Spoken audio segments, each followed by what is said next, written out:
ایک یہودی نے حضرت عمر بن خطاب رضی اللہ تعالیٰ عنہ سے کہا کہ اے امیر المومنین، تمہاری کتاب قرآن میں ایک آیت ہے جسے تم پڑھتے ہو، اگر وہ ہم یہودیوں پر نازل ہوتی تو ہم اس کے نزول کے دن کو یوم عید بنا لیتے۔ آپ نے پوچھا وہ کون سی آیت ہے؟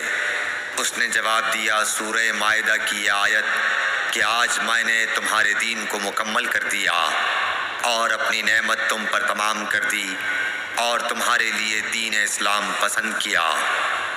حضرت عمر رضی اللہ تعالی عنہ نے فرمایا کہ ہم اس دن اور اس مقام کو خوب جانتے ہیں۔ جب یہ آیت رسول اللہ صلی اللہ علیہ وسلم پر نازل ہوئی، اس وقت آپ صلی اللہ علیہ وسلم عرفات میں جمعے کے دن کھڑے ہوئے تھے۔